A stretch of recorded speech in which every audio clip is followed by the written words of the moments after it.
그리고 Forever With You라는 연주곡을 먼저 한번 해보겠습니다.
참고로 오늘 그 강연 주제가 행복이라는 그런 걸 제가 알고 있습니다. 그래서 그 이문세의 나는 행복한 사람 한번 해보겠습니다.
방금 소개받은 박시호입니다. 반갑습니다. 제가 서울서 여러분들을 뵙기 위해서 아주 열심히 달려왔습니다. 부산에 오니까 서울에서는 비가 안 왔는데 갑자기 비가 오기 시작하더라고요. 그래서 많은 분들이 못 오시면 어떨까 고민을 했는데 이렇게 많은 분들이 오셔서 아주 기분이 좋습니다. 여러분들과 함께 행복에 대해서 한 2시간 정도 열심히 이야기를 나누겠습니다. 미리 말씀드리지만 저 잘생겼죠? 네. 왜 잘생겼냐? 행복해서 잘생겨요. 행복해서. 행복하다 보면 늘 웃게 되거든요. 그런데 못생긴 사람들은 늘 인상을 쓰기 때문에 입이 이렇게 밑으로 처져가지고 보면 볼수록 짜증이 나고, 늘 웃는 사람들은 입이 올라가니까 잘생겨 보이죠. 제가 한갑이 넘었거든요. 이 소리 듣고 싶어서 제가 한갑이 넘었지만은 늘 48이라고 하고 다닙니다. 그래서 남들이 나이를 물어볼 때 60이 넘었다고 그러면 다 놀래거든요. 그런데 실질적으로는 한갑이 넘었으니까 그것을 감안하시고 오늘 저와 같이 행복 여행을 이따 끝나고 나면은 아마 한 10살 정도는 젊어지지 않을까. 저는 그런 생각을 합니다. 자, 먼저 꿈 이야기로부터 시작을 하겠습니다. 오늘 제 꿈은 뭔지 아세요? 오늘 제 꿈은 이따가 강의가 딱 끝난 때 여기 계신 모든 분들이 기립박수를 받는 게 제 꿈이에요. 이따 하여튼 강의를 잘한다 생각하시면은 기립박수를 하시고 아니면은 그냥 조용히 돌아가셔도 됩니다. 우리가 어려서부터 다 꿈을 가지고 있었거든요.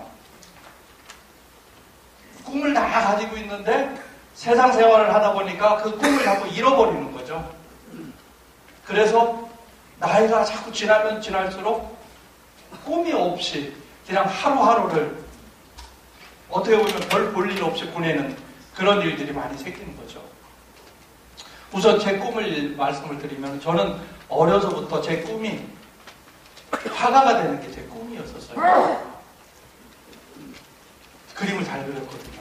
그런데 문제는 화가가 되면은 돈을 못 번다는 거죠. 배가 고프다는 거죠. 그래서 부모님들이 왜 화가를 하려고 그러느냐. 차라리 경영학을 해라. 경영학을 하면은 그래도 먹고 사는 데는 문제 없지 않느냐.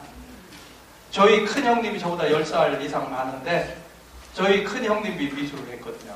그래서 큰 형만 고생하면 되지 왜 너까지 고생하느냐.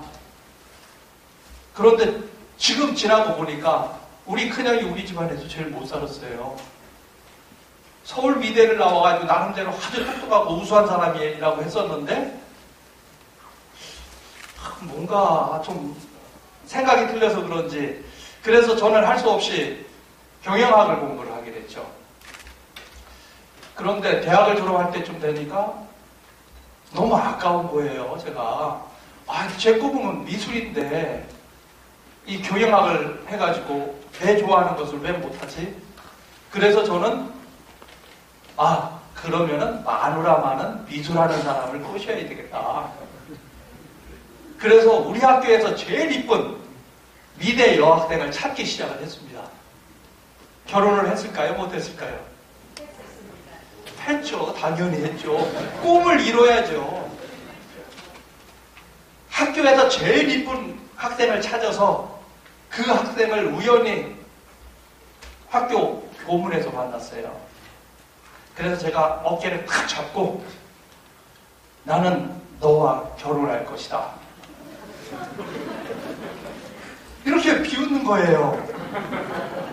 어이가 없잖아요. 그렇지만 곧 너는 내 부인이 된 것을 알 것이다. 이렇게 해서 결국은 결혼을 했는데 제가 지금 38년째 살고 있거든요. 38년째 살고 있는데 아직까지 한 번도 안 싸웠다는 거. 그것도 거짓말 같죠? 진짜입니다. 행복하게 살면은 부부싸움 없이 행복하게 살 수가 있어요. 그래서 저는 공직에서 이렇게 쭉 생활을 많이 하다가 96년도부터 그때는 제가 예금보험공사라는 데 있었는데 96년도부터 그동안 못한 미술을 해야 되겠다. 그래서 우리 집사람한테 나 지금부터 그림을 하고 싶은데 좀 가르쳐달라 해서 그림을 열심히 그리기 시작을 했어요. 저녁 때 퇴근해서 뭐 1시, 2시가 되더라도 그림을 그릴 때 그렇게 행복할 수가 없는 거죠.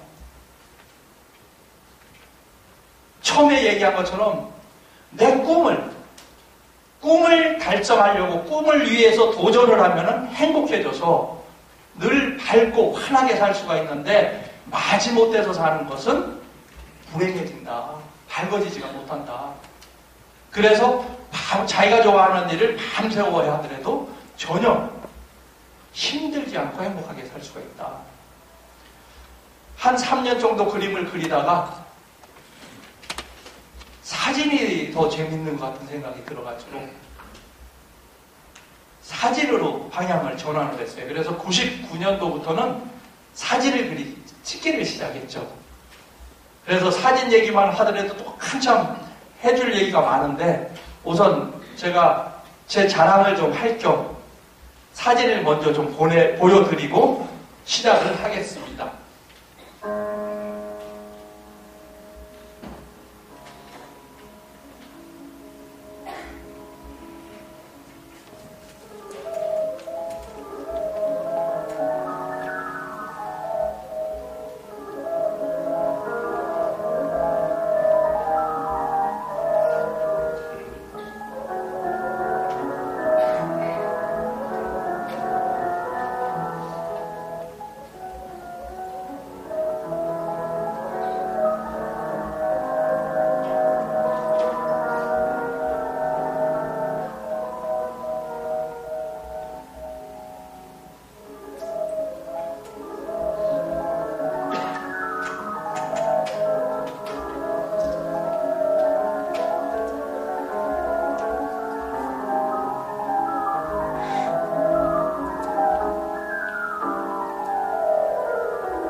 제가 일부러 꽃 사진을 많이 찍고 있어요. 왜냐면은 우리가 꽃은 싫어하는 사람이 아무도 없잖아요.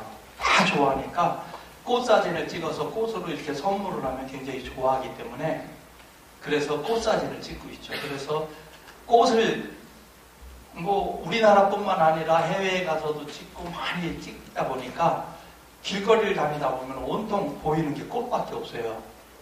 누구나 자기가 좋아하는 일을 하면은 그거밖에 안 보이는 거예요. 그거 보는 순간 행복해지는 거고 그래서 인생이 즐거워지는 거죠. 그래서 아까 처음에 말씀드린 것처럼 혹시 꿈을 잃어버린 사람 옛날에 나 이런 거 하고 싶었는데 그런데 지금 이 나이에 뭘 이렇게 생각하지 마시고 좋아하는 일을 반드시 하세요. 그러면 다시 행복해집니다. 특히 여기 젊은 사람들도 많이 와 계신데 젊은 분들도 앞으로 돈을 많이 번다, 좋은 직장이다 그런 걸 선택하지 말고 내가 좋아하는 일을 해보세요. 그러면 틀림없이 행복해질 뿐만 아니라 돈까지 생기는 거죠. 그래서 저는 평생 제가 해야 할 꿈이 바로 사진이다. 그리고 또 하나 아까 법원장님께서 저를 소개했지만은 2003년도부터 매일 아침에 우리나라를 행복하게 만들면 좋겠다는 그런 생각을 가지고 매일 아침 7시 행복편지라는 글을 보내고 있습니다. 그래서 각 신문이나 언론에서 행복편지에 대해서 많이 소개를 해주고 있고 저는 그것을 가지고 또 여러분들에게 행복을 전하고 이런 일을 반복해서 하고 있는 거죠. 그래서 아까 말씀드린 것처럼 매일 아침 보내는 행복편지 내용들을 모아서 해마다 이렇게 연말이면 책을 만들어서 선물을 합니다. 이거 서점에서 살 수 있는 건 아니에요. 비매품이기 때문에 책을 필요로 하는 분들한테 신청을 받아서 제작을 해서 그래가지고 선물로 보내는 거죠. 그것을 지금 8년째 하고 있습니다. 이런 일들이 바로 행복해지는 일이거든요.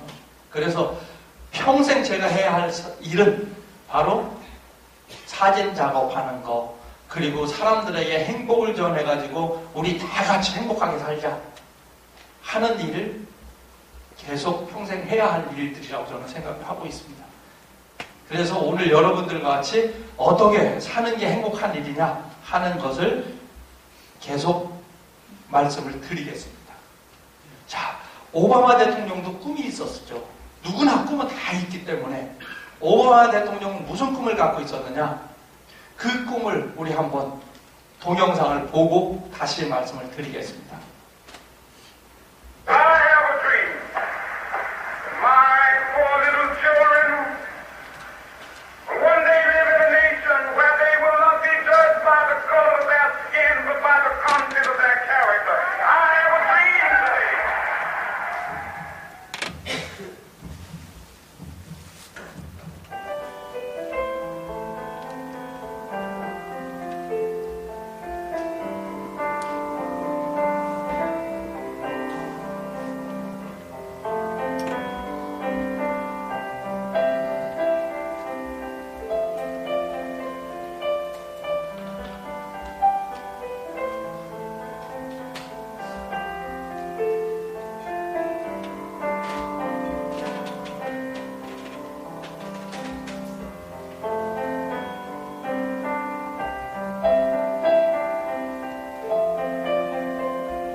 I'm standing here today is because somebody, somewhere, stood up for me when it was risky, stood up when it was hard, stood up when it wasn't popular.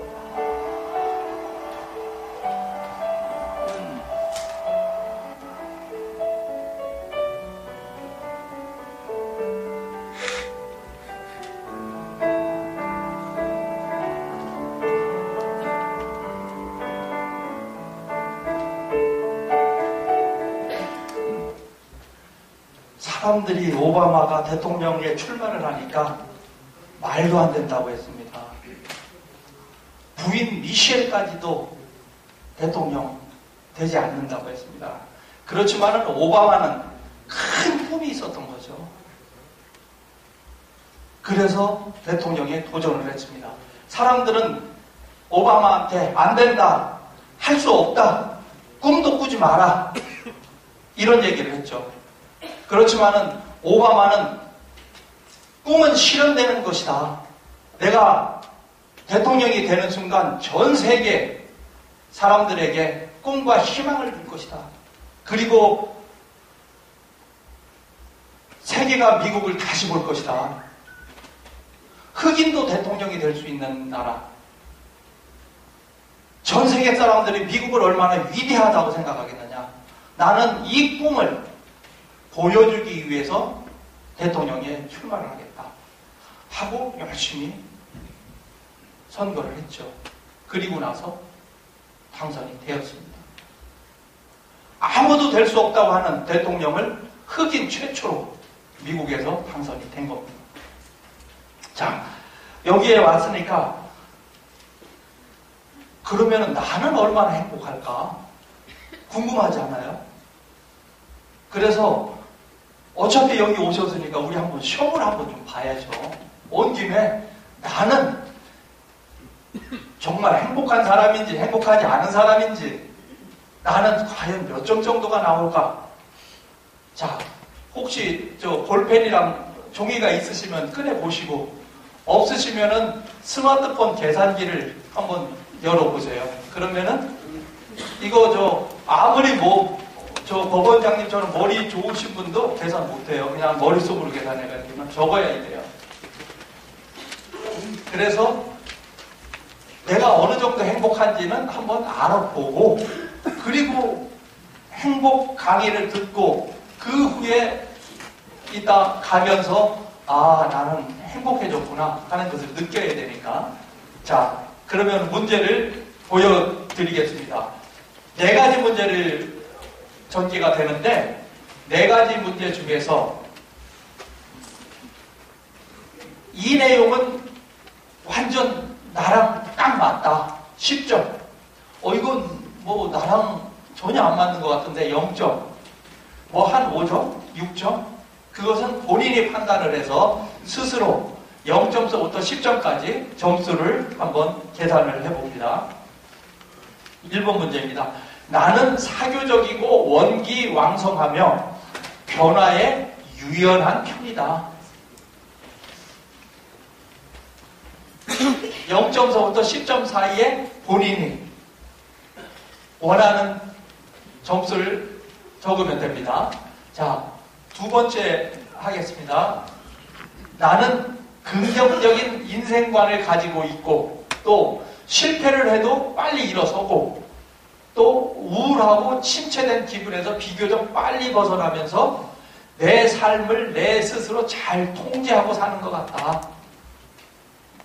0점서부터 10점 사이.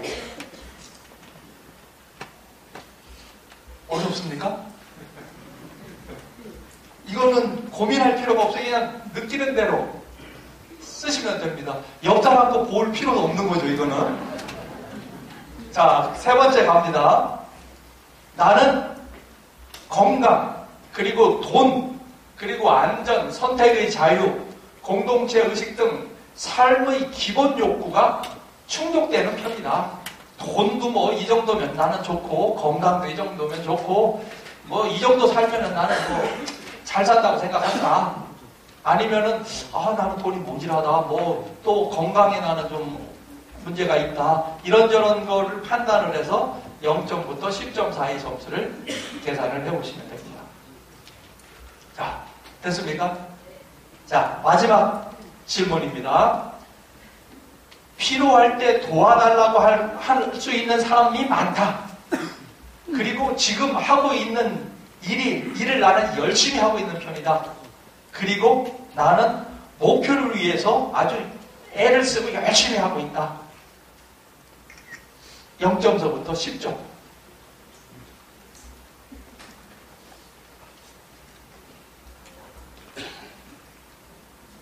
자, 이것은 점수를 이렇게 계산을 하면 됩니다. 1번 점수 더하기 2번 점수 더하기 3번은 곱하기 5를 하고 4번은 곱하기를 3을 해서 전체를 한번 더해봅니다. 그러면은 몇 점이 나오는지.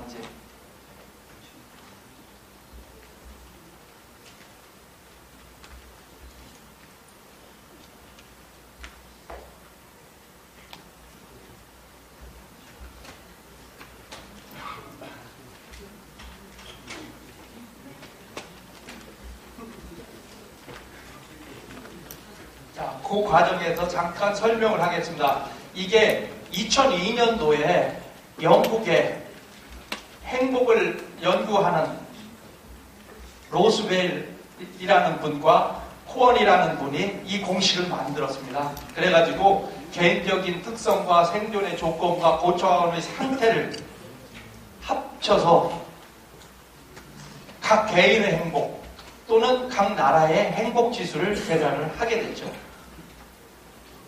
그 계산에 의해 가지고 전 세계가 어느 나라는 행복 지수가 높고 어느 나라는 행복 지수가 낮고 하는 것을 계산을 했는데 혹시 100점 있으세요? 100점?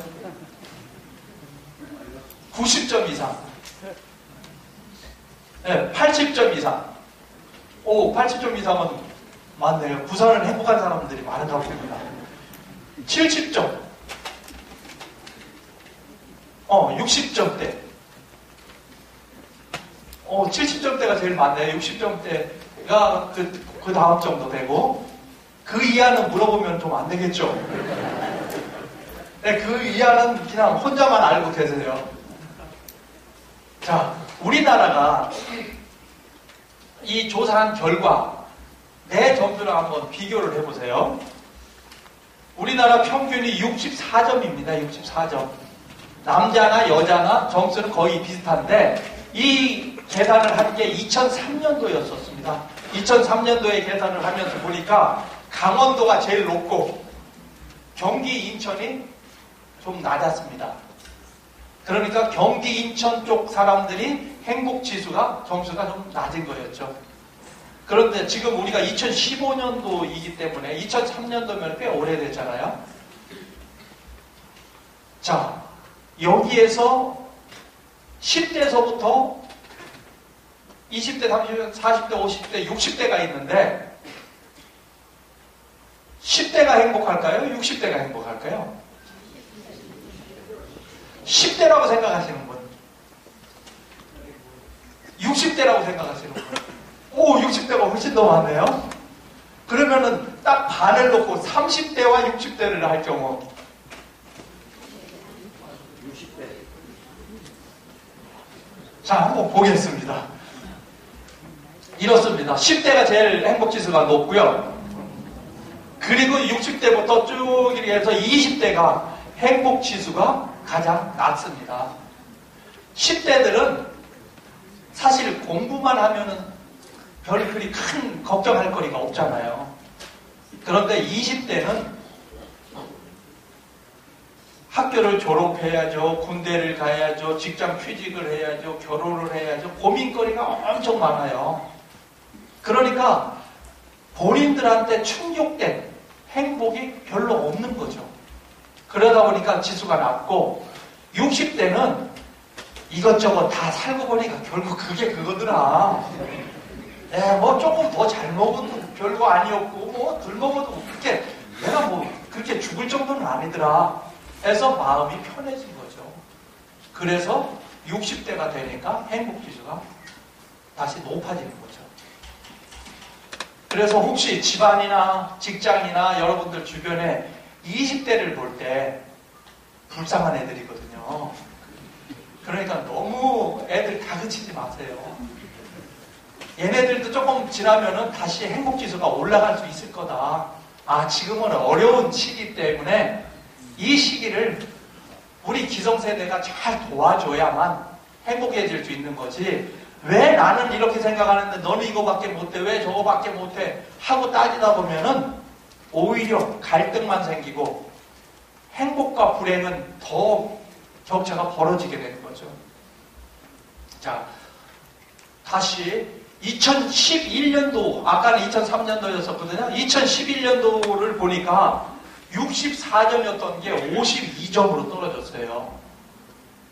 그리고 강원도가 제일 높았었는데 제주도가 제일 높아졌고, 역시 경기, 인천은 제일 아래 점수였고, 전체적으로 우리가 64점이었다가 52점으로 떨어진 거죠. 사람들이 가면 갈수록 지금 행복해지지 않은 거예요. 경제는 좋아지고 뭐 여러 가지 문화, 사회 모든 건 다 좋아지는데 개인이 느끼는 행복은 가면 갈수록 떨어지고 있다. 왜 그럴까? 그것을 나라와 개인들 모두가 해결을 해야 됩니다.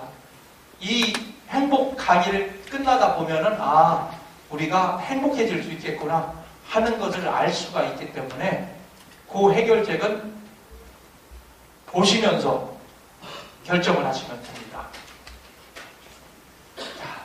그 외에 아까 영국의 박사들이 만든 그 공식과 또 행복 지구지수라고 해가지고 삶의 만족도라든지 평균 수명, 환경적인 요건을 가지고 각 나라의 행복 지수를 계산하는, 이것도 영국의 신경제연구소에서 만든 공식인데 이거에 의해 가지고 전 세계가 또 나라별로 행복 지수를 따져봤습니다. 그랬더니 2006년도에 보니까 바누아투 공화국, 콜롬비아, 코스타리카, 도미니카, 파나마가 행복지수가 제일 높은 순서로 돼 있어요. 그런데 바누아투 공화국이라고 혹시 들어보셨어요? 이렇게 호주 옆에 이렇게 조그마한 섬나라입니다. 이 조그마한 섬나라가 인구가 20만 명인데 영국에서 조사해가지고 바누아투 공화국이 제일 행복한 나라다 하고 발표를 했죠. 나머지들은 중남미 국가고요. 그랬더니 전 세계에 불행한 사람들이 다 그리 이민을 가버렸어요. 행복해지고 싶어가지고. 그랬더니 바누아투 공화국이 어떻게 됐습니까? 불행한 나라로 바뀌는 거죠. 자, 지금 여기 계시는 분도 어떤 분은 행복하신 분이 있고 어떤 분은 그냥 적당한 분도 있고 어떤 사람은 불행한 분도 있거든요. 내 마음속이 불행하면은 그 사람이 아무리 좋은 데 간다고 행복해집니까? 그 사람 때문에 주변이 다 불행하게 돼요. 내 주변에 행복한 사람이 많으면 우리 주변이 다 행복해지는 거고, 내 주변이 다 불행한 사람이 있으면 나까지 불행해져요. 그래서 바누아투 공화국이 행복지수가 뚝 떨어져가지고 그 사람들이 바누아투 공화국에서 살면 행복해진다고 왔는데 와서 보니까 아니네. 다시 여기민 다시 갔어요. 그런 사람들은 어디 가나 행복해질 수가 없죠. 자기가 있는 이 자리, 가정이면 가정, 직장이면 직장에서 행복을 만들고 행복하게 살아야만 행복해지는 거지, 행복을 남이 만들어주는 거로 생각을 해가지고 나는 가만히 있으면서 남한테 어디 행복 만들어봐, 절대 행복해질 수가 없는 거죠. 행복은 내 마음 속에 있는 거죠. 똑같은 상황이 벌어져도 어떤 사람은 그 상황을 슬기롭게 극복하면서 행복하게 사는 사람이 있는가 하면, 어떤 사람은 왜 나한테 이런 시련과 어려움이 나한테만 오지? 나는 참 재수가 없어. 이렇게 생각을 하면은 불행해지는 거죠. 그것을 어떻게 슬기롭게 극복하고 행복하게 살 것이냐? 이게 바로 행복을 만드는 겁니다. 자, 지금 보니까 2006년도에 1등서부터 5등까지 봤는데 그러면은 행복하지 못한 행복지수가 낮은 나라들은 어딘가 한번 보겠습니다. 짐바브웨, 스와질랜드, 부룬디, 콩고, 우크라이나 대부분 아프리카 국가고 우크라이나만 소련으로부터 독립된 나라죠. 이 아프리카 주변 국가들은 너무 가난해서 행복을 논할 정도도 안 되는 거죠. 그 후에 또 조사를 했습니다. 2009년도에 보니까 중남미 국가, 코스타리카, 도미니카, 자마이카, 과테말라가 1, 2, 3, 4등이고 베트남이 5위입니다. 지금 여기 보이는 이 나라들이 우리나라보다 잘 사는 나라들이 아니에요. 그렇지만 이 사람들은 행복하게 사는 거죠. 행복은 돈이 많아서 행복해지는 게 아니고 권력이 있어서 행복해지는 게 아니고 학식이 높아서 행복해지는 게 아니에요. 행복은 소소한 일상에서 행복이 나타나는 거지. 우리 요즘 많이 보잖아요. 뭐 최근에 언론에서도 막 자살하고 뭐하고 뭐 옛날에 그 유명했던 사람들, 권력이 있다, 힘이 있다, 뭐 유명했던 사람들이 행복하지 못해서 자살을 하는 사람들이 너무 많죠. 평범하게 삶을 살면서 거기서 행복을 찾아야지 행복해지는 거지. 권력을 갖겠다, 돈을 많이 벌겠다, 학력을 높이겠다 해서 거기서 행복을 찾는 것은 아니다 하는 것을 말씀을 드리겠습니다. 자, 여기에서 다시 2009년도 하위 국가들을 보니까 하위 국가들은 또 역시 짐바브웨, 탄자니아, 보츠와나, 남미비아, 부룬디 전부 아프리카 국가죠. 그래서 전 세계에서 아프리카를 도와야 한다는 얘기들이 많이 나오고 있는 거예요. 자, 2006년도부터 2009년도, 그 다음에 2012년도까지 이렇게 행복지수 1등서부터 5등 국가들을 쭉 비교를 해보니까 코스타리카가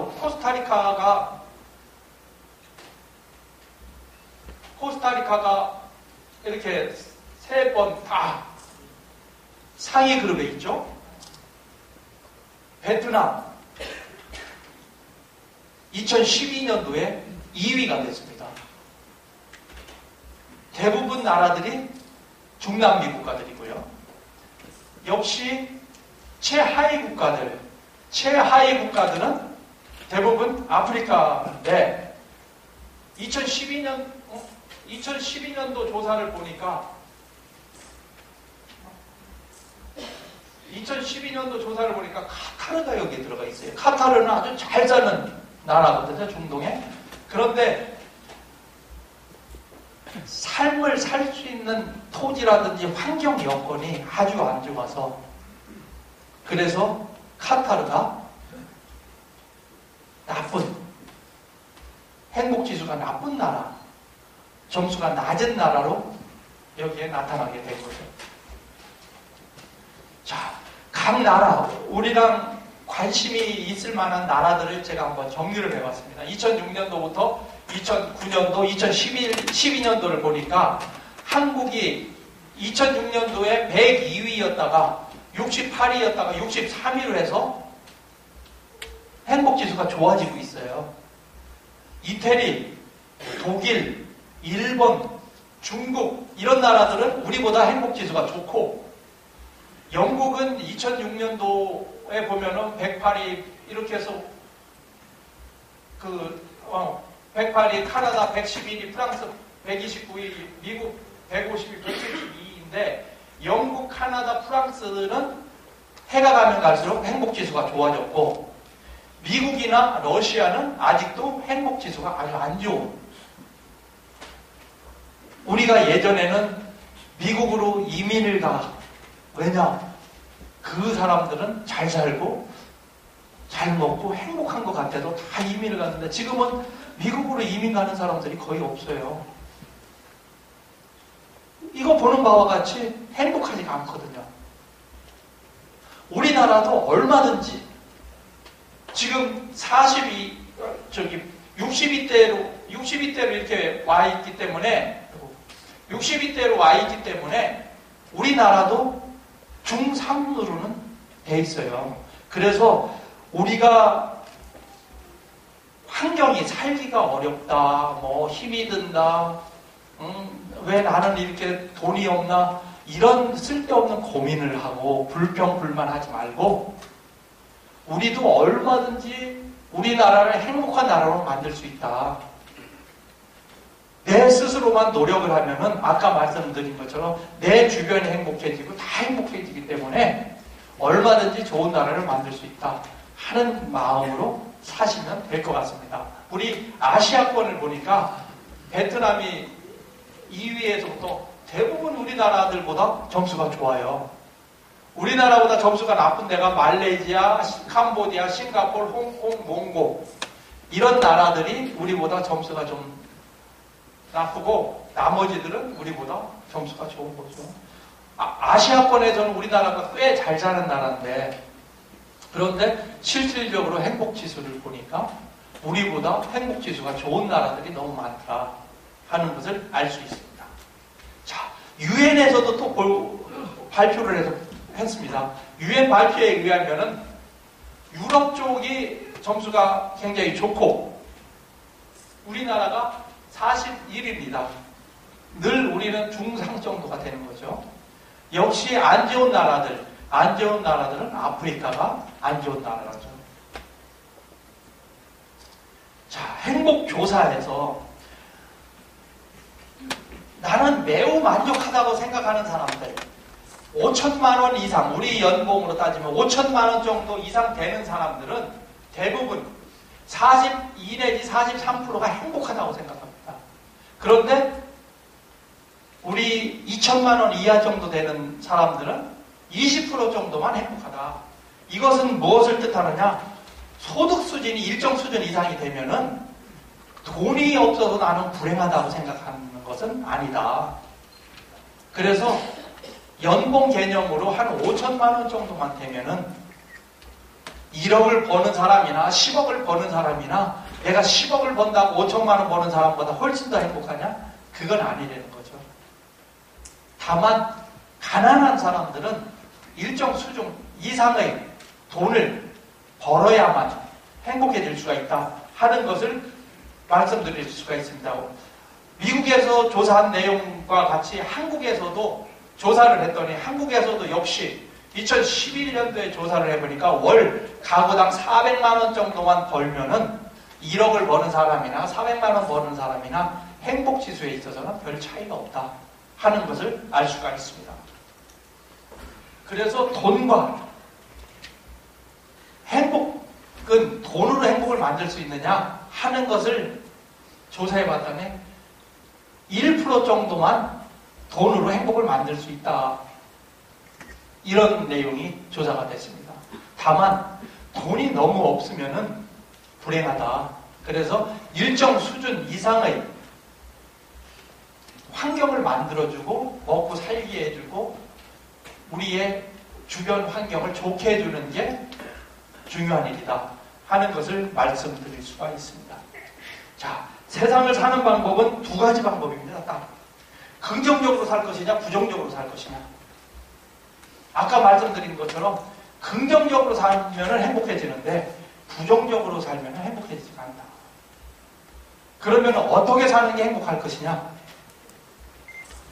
우리의 자녀뿐만 아니라 우리 어른들도 행복하게 긍정적으로 사는 방법을 한번 생각을 해보자 하는 걸 해서 제가 동영상을 하나 준비해 왔습니다. 한번 보시기 바랍니다.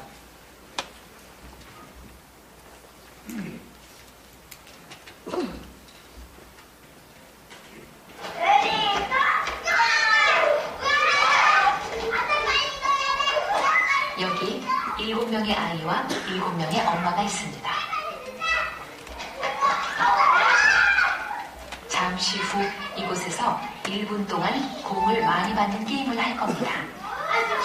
뭐냐고. 55개. 아니면 8개? 한 15개? 13개? 잘해봐야죠. 시작됐습니다. 이렇게 아이가 눈을 가리고 공을 던지면 맞은편에 서 있는 엄마가 말로 위치를 알려주며 공을 받습니다. 잘했어. 옆에 오른쪽에 바로 옆에 위로 서서 던져서 됐다. 위로. 잘하는데. 수고했어. 공을 얼마나 많이 넣었을까요? 여기 있어. 하나, 둘, 셋, 넷, 다섯.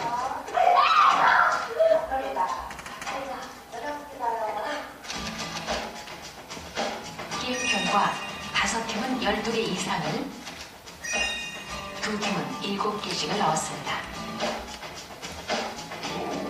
공을 많이 넣은 아이와 적게 넣은 아이, 무엇이 달랐던 걸까요?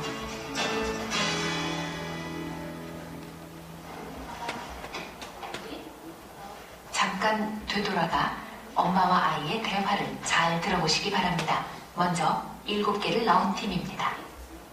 아니 그쪽 아니고 아니 반대쪽 아니 앞에 아니 아래로 내려놓지 말고 먼저 너무 약해 조금 세게 아니 눈치 채셨나요? 뒤로 아니라는 말이 반복되고 있습니다. 거기 앞에 하나만 안 들어가게 아니에요. 아니 정면 말이야. 아니 그럼 떼면 이 아이들은 아니, 안 돼 라는 부정적인 말을 많이 들었죠. 이번엔 공을 많이 넣은 아이들입니다. 엄마와의 대화를 들어보시죠.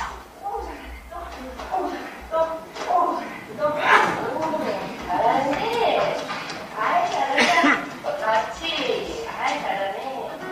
잘하네. 공을 잘 못 넣는데도 괜찮아, 잘하네 라는 엄마의 말을 들은 아이들은 실제로 공을 더 많이 넣었습니다.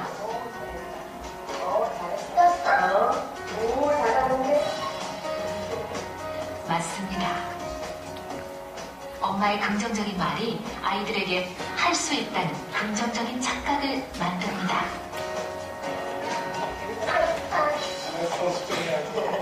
What an intriguing experiment. Being supportive and being nurturant, I think, is probably the best experience that parents can give their children, as opposed to trying to teach them to think positively.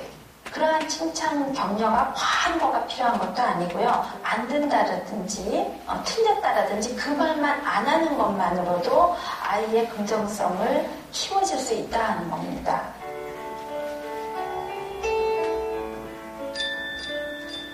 이미 어른이 돼버린 우리들도 마찬가지입니다.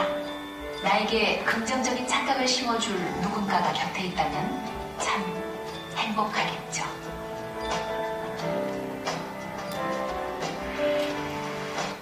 예, 잘 보셨죠? 우리는 아무 생각 없이 살고 있지만은 긍정적으로 사는 사람은 늘 모든 대화가 긍정적으로 됩니다. 그런데 부정적으로 사는 사람은 모든 대화에서 얼굴 태도나 행동이나 대화에서 부정적인 모습이 보이는 거예요. 가정에서 자식들과 대화 하나 하는 것, 그 다음에 직장에서 직장 동료와 상하 간에 대화하는 것, 자기가 그동안 마음속에 있었던 긍정적인 시각을 가진 사람들은 긍정적으로 대화를 하고 생각을 하게 되고, 부정적인 사람은 부정적인, 그런데 본인은 그걸 못 느껴요. 그래서 한번 잘 생각을 해보세요. 내 친구 누구는 그 친구 만날 때마다 나는 짜증나, 이런 사람이 있고, 어떤 친구는 매일 자주 보고 싶은 사람이 있고, 그 사람한테서는 긍정적인 향기가 나오는 거예요. 어떤 친구는 부정적인 향기가 나와가지고 더 이상 보기가 싫은 거죠.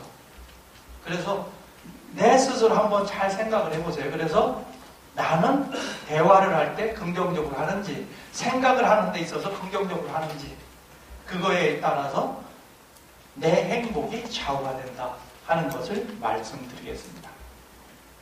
자, 이제 긍정, 부정뿐만 아니라 모든 행복은 바로 가정에서 나온다. 이 가정에서 나온다는 것을 또 사례로 하나 보여드리겠습니다. 제가 아까 말씀드린 것처럼 행복편지를 하고 있는데 행복편지 가족 중에서 한 분이 50대 초반입니다. 50대 초반인데 부인이 암으로 저 세상을 떠났어요. 그리고 나서 너무너무 후회를 하면서 저한테 보내온 편지입니다. 그래서 한번 남편의 편지를 한번 같이 보시겠습니다.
사람들이 지나고 나면 후회를 하게 되는 거죠. 같이 있을 때는 전혀 고마움도 모르고 좋아했던 사랑했던 부인을 저 세상으로 보내고 나니까 너무 후회가 된다. 왜 그렇게 자기는 바깥으로만 돌아다녔지? 사업을 한다, 뭐 친구들이랑 어울린다, 뭐 한다 하면서 집안은 소홀히 하고 바깥으로만 계속 돌기만 했던 그 일이 너무 후회가 된다 하면서 보내온 편지입니다. 부부가, 가족도 마찬가지지만 함께 같이 살 수 있는 시간이 사람들은 아주 많다고 생각을 하거든요. 그런데 실질적으로 그렇게 많지가 않다는 겁니다. 같이 함께 지내는 시간도 모자란데 가족을 소홀히 하고 딴짓을 하고 늘 늦게 들어오면서 부인은 부인 할 일, 남편은 남편 할 일 따로따로 하면서 이건 당신 일인데 왜 내가 도와줘야 되느냐. 여자들이 제일 싫어하는 일이 도와준다는 얘기가 제일 싫다고 합니다. 같이 하는 겁니다. 같이. 그래서 조사한 내용을 한번 여러분들과 같이 보겠습니다. 가족과 앞으로 얼마나 더 살 수 있을까? 85세, 우리나라 평균 나이로 계산해서 85세로 계산을 해봤습니다.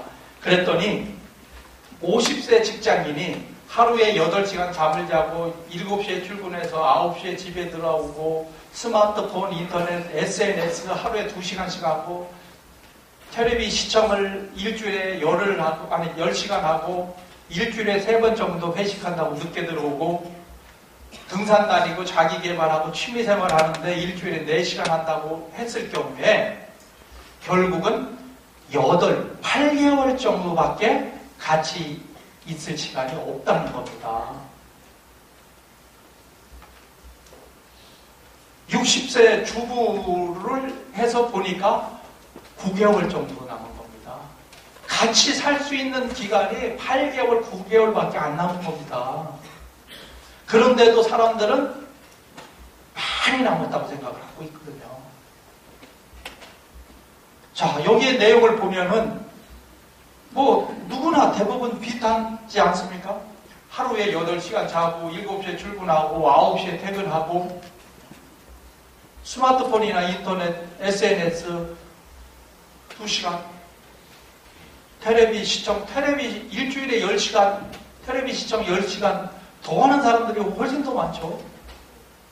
그러면은 같이 지낼 시간은 더 모자라는 거죠.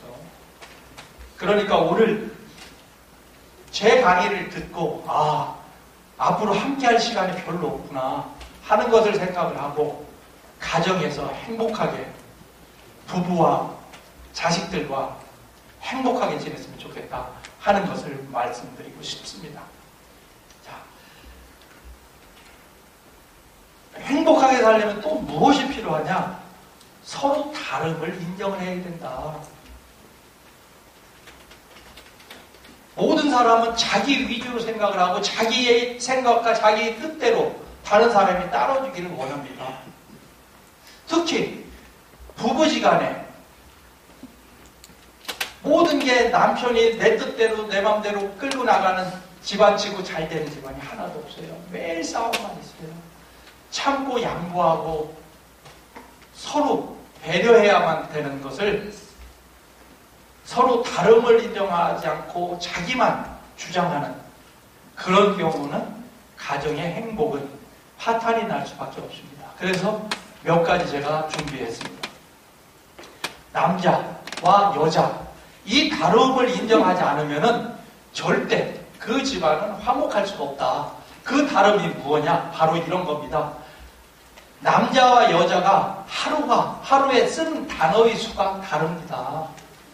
남자들은 하루에 한 7,000단어만 쓰면 되는데 여자들은 2만 단어 이상 써야 됩니다. 그래야지만 스트레스가 풀리고 행복해지는 거예요. 그런데 못된 남편들은 무슨 여자가 그렇게 말이 많고 뭐 하고 막 짜증을 내요. 자기는 7,000단어만 하면 되기 때문에 말 안 해도 되죠. 조금만 해도. 그리고 이미 회사나 직장이나 사회에서 자기는 7,000단어를 다 했어요. 그러니까 집에 가면 조용히 있고 싶어지는 거지. 그렇지만은 집에 있는 부인은 남편 오기만을 학수고대를 해서 도착하는 순간부터 따다다다다닥 해가지고 2만 단어를 해야 돼요. 그래야지 행복해지는 건데 그것을 못 떠들게 하면은 불행해지는 거죠. 그래서 여자들이 말이 많아도 이것은 우리가 남자와 여자의 차이구나. 그 차이를 내가 인정해줘야만 행복해지는 거구나 해서 이해를 해줘야 됩니다. 자, 두 번째 보니까 일 처리하는 것도 마찬가지죠. 여자들은 한꺼번에 여러 가지 일을 동시에 할 수가 있어요. 설거지를 하면서 전화를 하면서 텔레비전을 볼 수가 있어요. 여자들은. 남자들은 한꺼번에 3가지를 못해. 딱 1가지밖에 못해요. 텔레비 볼 때는 텔레비를 봐야 되고 전화를 할 때는 전화를 해야 되는데 남자가 전화를 하고 있는데 여자가 옆에서 무슨 얘기하고 뭐하고 하면은 막 짜증이 나죠. 소리가 안 들리고. 동시에 여러 가지 일을 못하기 때문에 여자들은 동시에 여러 가지 일을 다 할 수가 있어요. 그래서 여기서 다른 일을 하면서 저쪽서 남편이 뭐하고 있는지도 다 알아요. 네. 남자들은 모를 줄 알지만 여자들은 다 알아요. 지금 남편이 뭐하고 있는지. 그렇게 태어난 거예요. 그것을 서로 인정을 해줘야 돼요. 수도 없이 많죠. 쇼핑. 남자들은 목표를 정해놓고 가요. 양복을 하나 사러 간다. 무슨 백화점에 가서 나는 무슨 색 양복을 산다. 해서 백화점에 들어가자마자 직접 양복 코너로 가서 그 양복을 딱 사서 입어보고 그리고 집으로 와요. 그래서 1시간 내에 끝나. 그렇지만 여자들은 삶의 재미가 쇼핑이에요. 쇼핑. 백화점 1층서부터 꼭대기층을 다 뒤져야 돼.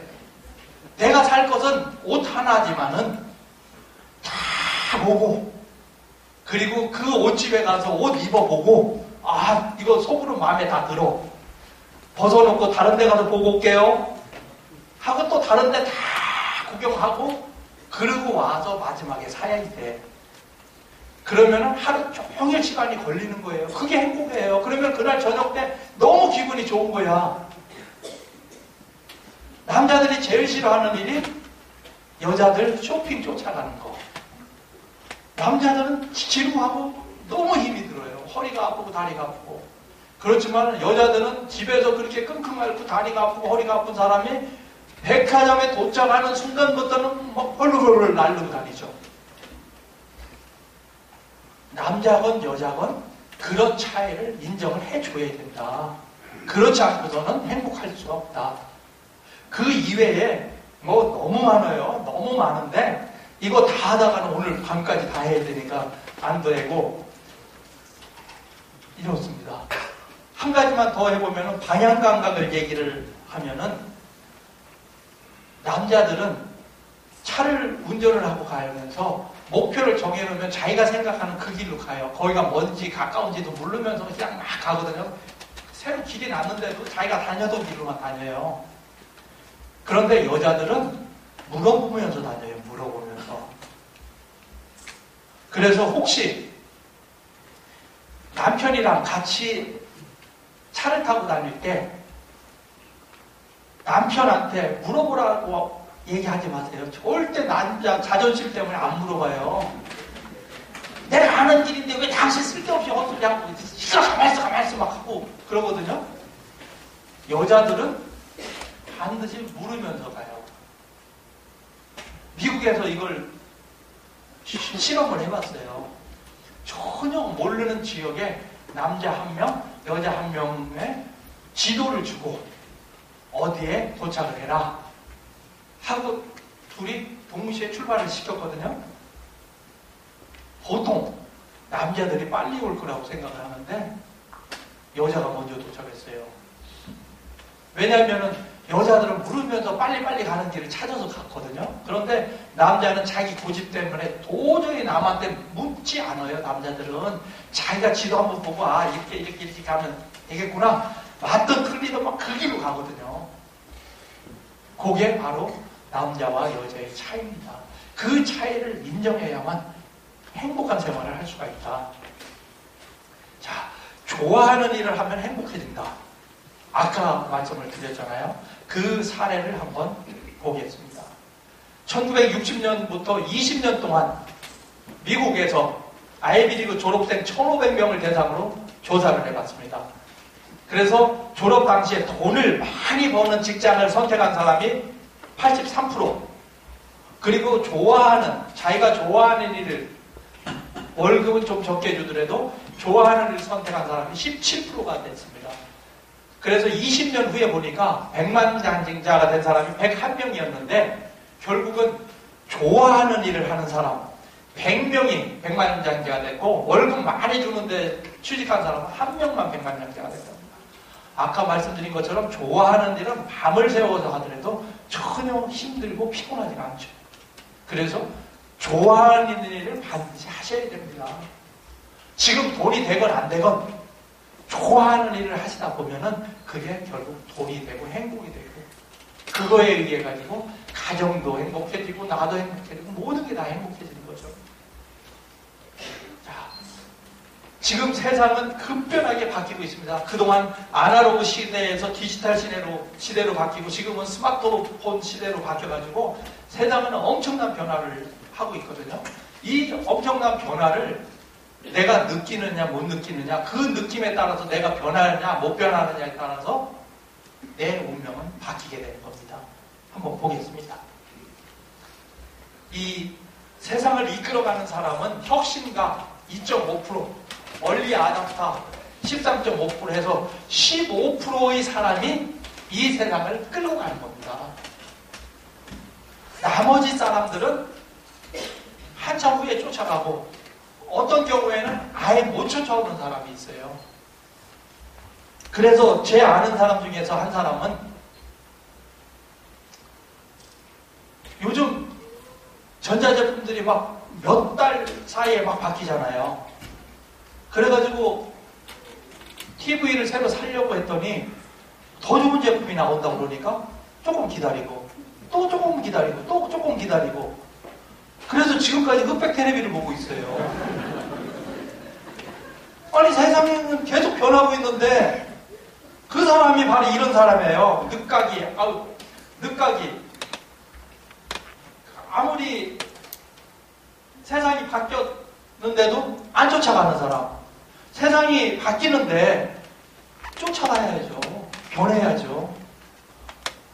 그러면서 흑백 텔레비 보면서 보는데 지장 없대는데 지장이 없겠죠. 그런데 뭐 그렇게 살아야 되는 거냐 하는 것은 생각해 볼 필요가 있습니다. 자, 세상 변화에 대해서 한번 보겠습니다.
시간 관계상 좀 잘랐습니다. 제가 이것을 보여드리는 이유는 DJ DOC가 97년도에 이 노래를 발표를 했어요.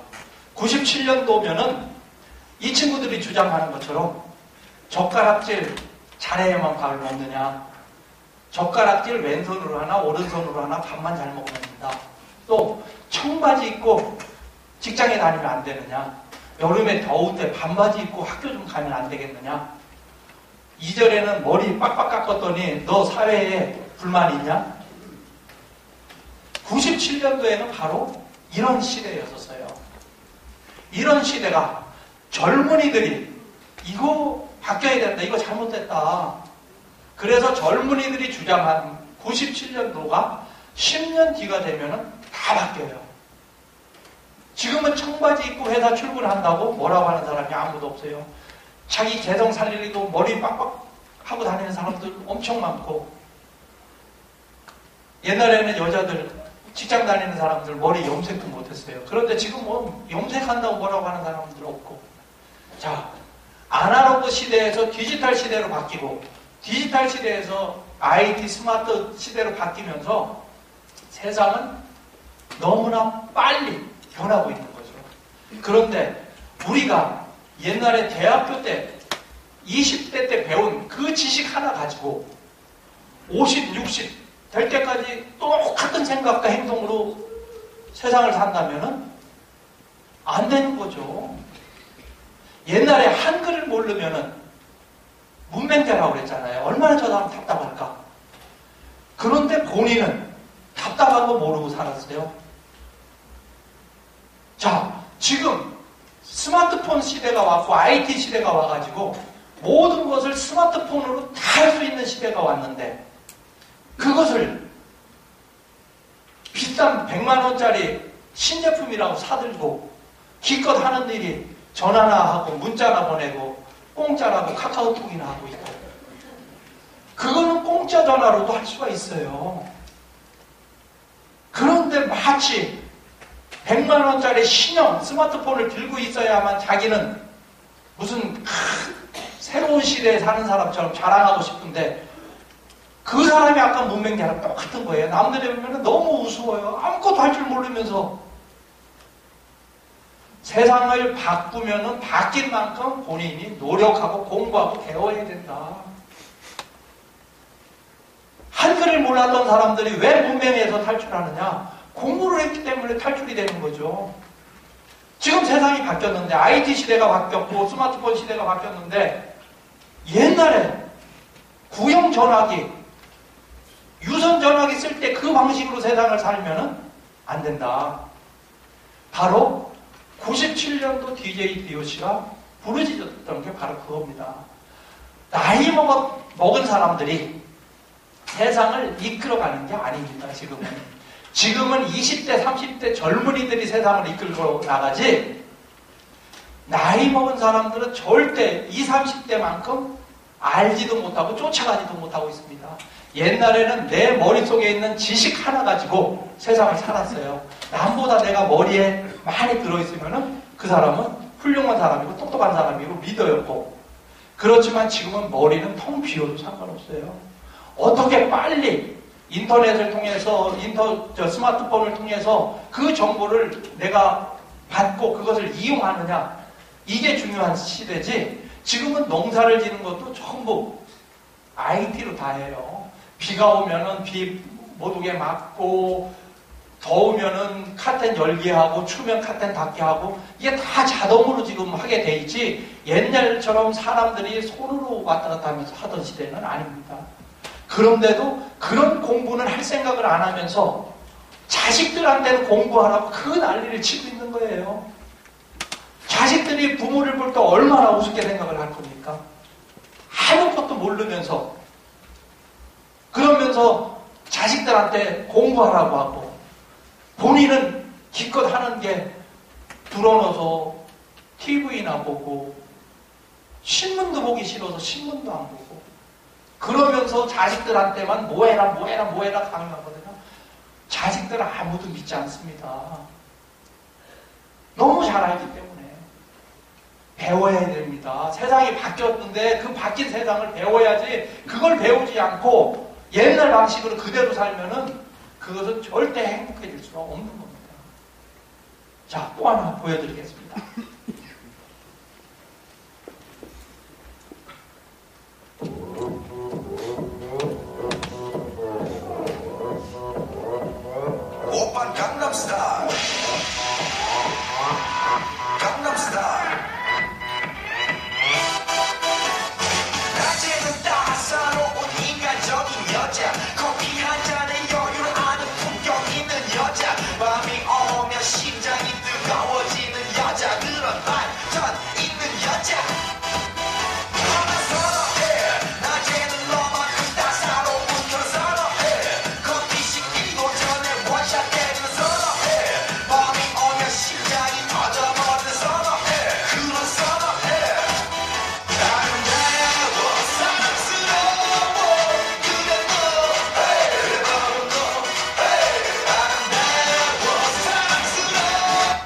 이것도 시간 관계상 자르겠습니다. 뭐 다 알죠? 강남스타일 싸이의 노래. 2012년도에 싸이가 이 노래를 만들고 전 세계 사람들이 24만 명이 지금 유튜브를 봤습니다. 세계 최고 기네스북에 올랐습니다. 24만 명이라는 사람들이 이것을 봤는데, 자, 이것은 뭐냐? 그동안의 음악은 작사가, 작곡가, 가수, 연주자, 이 사람들이 음악을 만들어서 발표하고, 옛날에는 레코드판, 지금은 CD로 제작해서 사람들한테 판매를 했잖아요. 그 전, 싸이가 이것을 발표하기 그 이전의 사람들, 음악과 관련된 사람들은 CD를 팔아야지 먹고 살았었던 거예요. 그래서 CD를 얼마큼 많이 팔 거냐? 그래서 복사도 못하게 하고 뭐하고 해가지고 뭐 난리를 쳤거든요. 그런데 싸이는 꼭 싸이가 먼저 한 건 아니지만 싸이 고 즈음 때는 공짜로 음악 듣고 공짜로 패러디하고 공짜로 마음대로 해라. CD를 파는 게 아니에요. 그러면 정상적인 사람들이 생각할 때 싸이를 바보 같은 사람이라고 생각할 거 아닙니까? 아니 CD를 팔아야 되는데 CD는 팔지 않고 공짜로 보고 듣고 놀으라고 그래? 자, 싸이는 더군다나 요즘에는 걸그룹, 아이돌 그룹이 TV에 다 나와요. 싸이 같은 사람들은 나오지도 못해요. 더 나이 먹은 사람은 또 나오지도 못해. 바로 비주류입니다. 비주류. 주류는 아이돌 그룹이 주류고, 그렇지만은 싸이는 이것을 유튜브라는 공짜로 된 동영상 사이트에다가 공짜로 올린 거예요. 전 세계 사람들이 이걸 봐라. 그랬더니 전 세계 사람들이 강남스타일을 보고 놀란 거죠. 너무 재미있는 거죠. 그래서 24만 명이라는 사람들이 이것을 보게 된 겁니다. 바로 디지털 시대, 유튜브라는 시대, 스마트폰이라는 시대를 철저히 잘 이용을 한 거죠. 그래서 싸이는 비록 CD는 못 팔았지만은 행사비, 출연료, 광고로 해가지고 그거보다 엄청난 돈을 벌게 된 거죠. 세상이 이렇게 바뀐 겁니다. 이 바뀐 세상을 이해를 못하고 옛날처럼 살면은 망하는 거죠. 자, 유튜브라는 것은 미국에 있는 중국계 미국인 스티브 첸이라는 친구가 만들었어요. 2006년도에 만들었는데 이 친구가 우리나라 돈 200만 원을 가지고 이 회사를 만들었고, 그 200만 원을 가지고 회사를 운영하면서 엄청난 빚을 지고 뭐 우리 말하는 카드 깡도 하고 뭐 이 사람 저 사람 해가지고 돈을 빌려가지고 했는데 딱 20개월 만에 구글이라는 회사에 2조 원에 팔았어요. 200만 원 가지고 20개월에 2조 원을 버는 거예요. 이게 지금 사업입니다. 바로 아무 재료원가 들어가는 거 없고 머리 하나 가지고 성공한 거죠. 지금의 세상은 제조업보다 바로 이런 회사, 구글 회사라든지 IT 쪽을 활용해서 머리 하나 가지고 돈을 버는 회사들, 그런 회사들이 성공을 하고 있습니다. 자, 다시 하나 더 보겠습니다.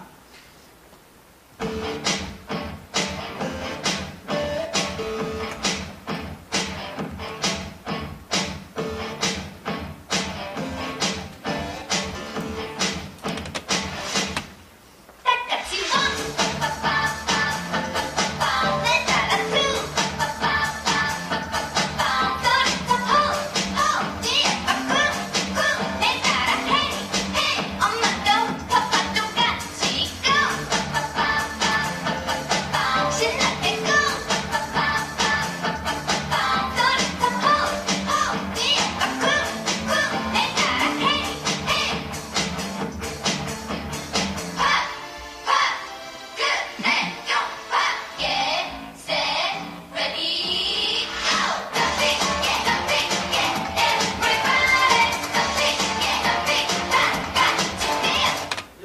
시간 관계상 자르겠습니다. 이 노래를 처음 듣는다고 생각하시는 분 많죠. 처음 듣는 분들이. 네. 이게 크레용 팝의 빠빠빠라는 노래입니다. 이 가사를 제대로 들었다고 생각하시는 분. 여기에서 들리는 것은 빠빠빠밖에 없어요. 그리고 점프 뭐 어쩌고 저쩌고 하는데 무슨 소리는 하나도. 요즘의 음악입니다. 바로. 자, 이 친구들이 여기에 보면은 미국의 빌보드 차트라고 음악을 제일 다루는 회사인데 2013년 8월 24일 날 빠빠빠가 코리아 팝 1등을 했습니다. 1등. 6월 달에 노래를 발표하고 8월 달에 미국에 있는 빌보드 차트에서 1위를 한 거예요. 2달 만에. 이 속도는 싸이보다 더 빨랐었던 거죠.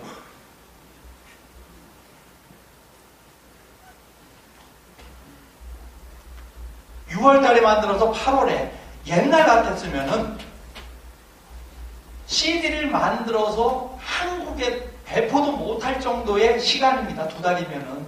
그게 미국으로 넘어가서 전 세계 사람들이 이것을 보게 된 거예요. 그렇기 때문에 아까 말씀드린 것처럼 똑같은 생각과 행동으로 가지고 CD를 만들어서 만약에 그걸 미국으로 들고 가서 미국 방송에 이것 좀 한번 틀어주세요 했을 경우 틀어줄 것이냐? 그건 아니죠. 그렇지만은 공짜로 사용할 수 있는 유튜브에다 올렸더니 전 세계 사람들이 보고 즐기는 거죠. 자, 여기에 보면은 엔터테인먼트 회사 이름도 없는 아주 중소기업이에요. 다 뭐 세상에 요즘에 다 이쁜 애들만 걸그룹이 나오는데 쟤네들은 그냥 헬멧 쓰고 트레이닝복 입고 너무 촌스럽게, 그리고 가사도 전혀 없이 3분 만에 모든 것을 다 해결을 한 겁니다. 가사는 몰라도 된다. 즐기면 된다. 한국 가사가 기가 막힌다고 해서 전 세계 사람들이 그 노래를 알 겁니까? 아니죠.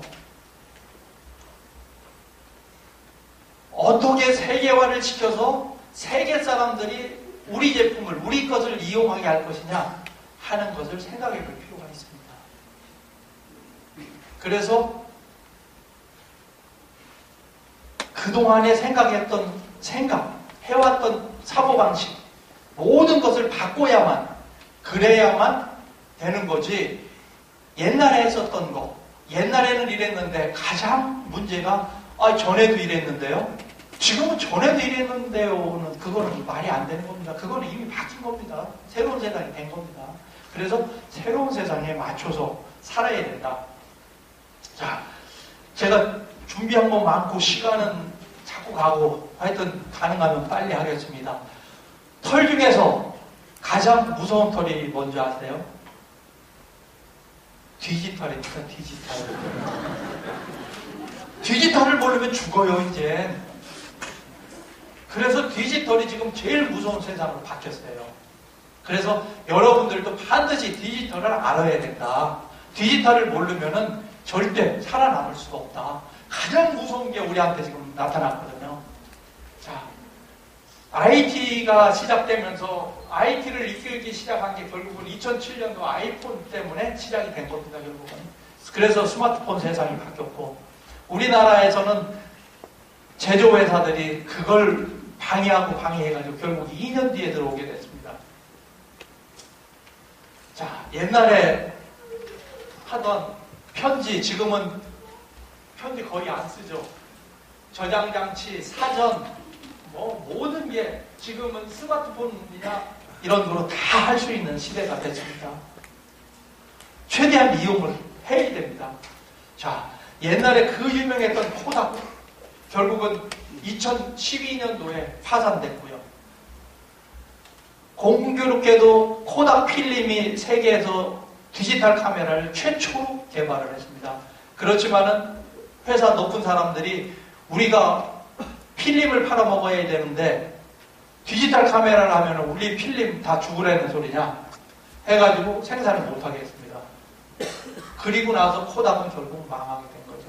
세상이 변하고 있는데 변하고 있다는 것을 인식을 못한 거죠. 자, 우리가 옛날에는 소니면은 뭐 워크맨 아주 유명했죠. 일본 갔다 오면 하나씩 사와야 했었는데 소니 지금 아주 힘이 없는 기업이 됐죠. 노키아 전화기로서 세계를 이끌고 나갔었죠. 스마트폰 시장이 들어오면서 노키아 결국은 망해가지고 75억 달러의 MS에다가 마이크로소프트사에 팔렸습니다. 수도 없이 많은 것들이 이렇게 바뀌어가고 있습니다.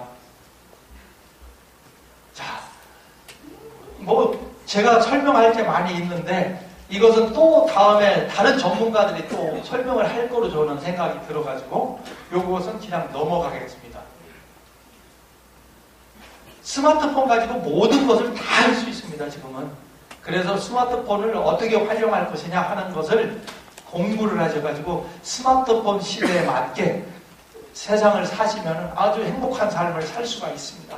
결론적으로 말씀을 드리면은 세상은 지금 공짜로 바뀌어가고 있습니다. 우리가 카카오톡을 왜 씁니까? 공짜니까 씁니다. 그거 한 번 하는데 10원씩 받는다 하면 안 쓰죠. 모든 제품은 지금은 공짜입니다. 무료로 받아서 쓸게 만들고 그 다음에 설명서가 필요 없어야 됩니다. 그냥 감으로 알아서 하게 만들지 옛날처럼 이렇게 설명서가 두꺼운 그런 시대는 이미 지났습니다.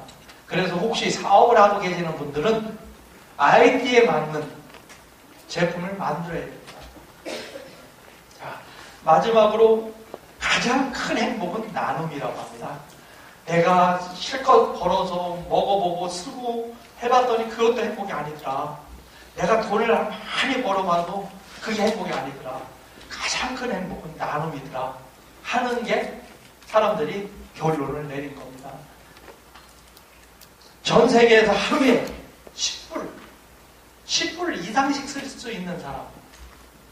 10불이라는 게 10,000원입니다. 의식주를 해결하기 위해서 하루에 10,000원 이상씩 쓰는 사람이 과연 얼마나 되느냐? 10%밖에 안 됩니다. 90%는 10,000원도 못 쓰고 지금 살고 있습니다. 80%는 2,000원 정도로 하루 의식주를 해결하고 살고 있는 거죠. 여기 계신 분들은 전부 하루에 10,000원 이상씩 쓰고 사시는 분이에요. 전 세계적으로 10% 이내에 드는 아주 행복한 사람들인 겁니다. 이 10%들을 만족을 시키기 위해서 나머지 90%들이 열심히 고생하고 살고 있는 거예요. 그 10%에 해당하는 우리는 굉장히 행복한 곳에서 지금 살고 있는 거죠. 자, 전 세계 인구 중에서 컴퓨터를 사용할 수 있는 사람이 7%밖에 안 된답니다.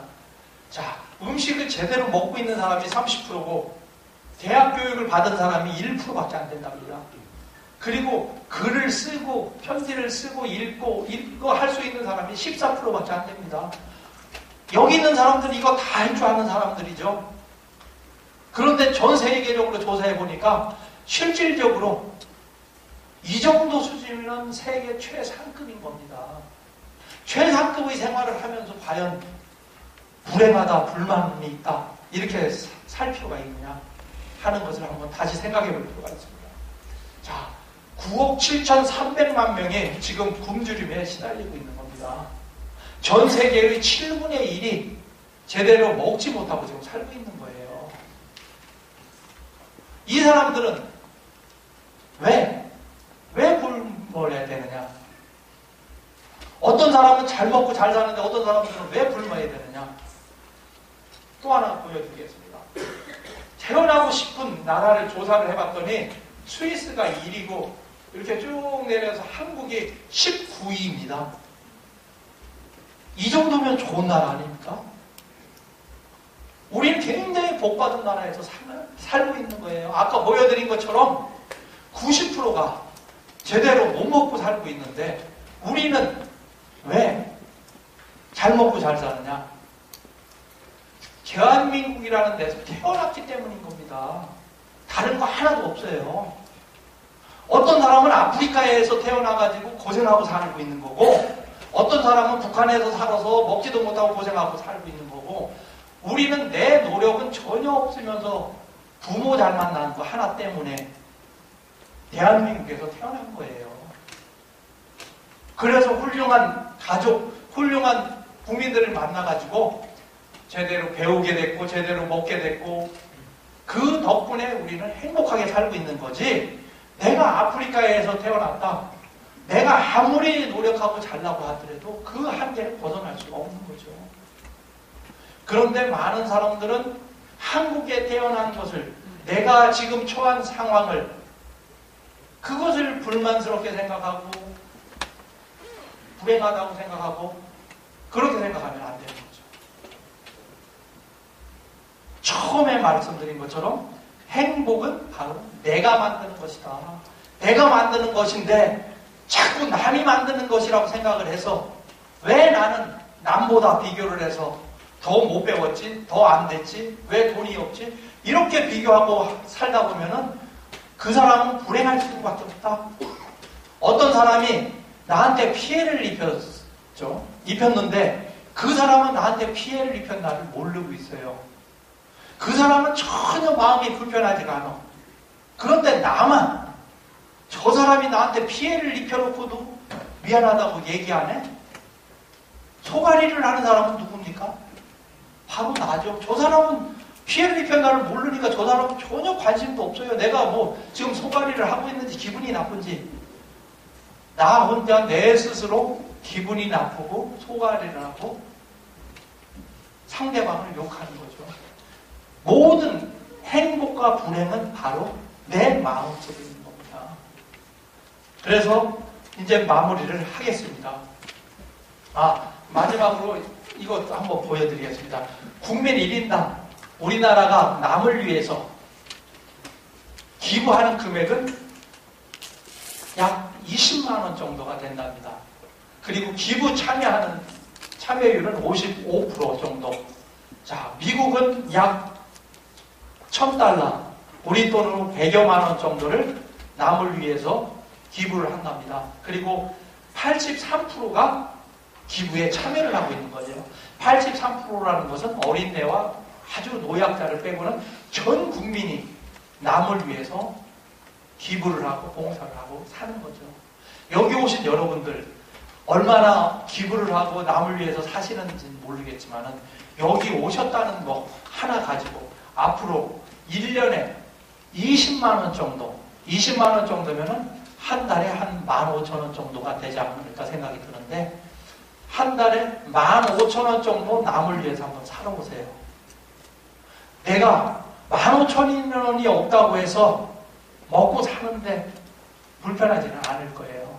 그렇지만은 15,000원을 남을 위해서 쓰고 나면은 반드시 행복해집니다. 베풀면은 틀림없이 행복해진다는 것을 느낄 수가 있습니다. 자, 전 세계에서 우리나라가 146개국에서 기부 지수가 45위랍니다. 호주가 제일 많이 기부를 하고, 아일랜드 이렇게 해서 쭉 오는데, 일본이 85위, 중국이 141위, 우리가 45위인데, 우리보다 더 어렵게 사는 나라들도 남을 위해서 많이 살고 있습니다. 우리나라도 이제 문화 선진국이 되면서 기부도 좀 많이 하고 남을 위해서 베풀면은 행복한 나라가 되지 않을까 하는 그런 생각이 듭니다. 자, 이제 마무리하겠습니다. 우리가 처음에 아까 제가 말씀을 드렸죠. 제 꿈이 뭔지 안 잊어버리셨죠? 네, 우리가 꿈을 가지고 살고 있었는데 어느 날 꿈을 잃고 하루하루 살기 바빠가지고 정신없이 지금 살아왔습니다. 오늘 이 시간을 계기로 해서 다시 꿈을 찾아서 한번 멋진 삶을 살았으면 좋겠다는 생각을 합니다.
자, 감사합니다.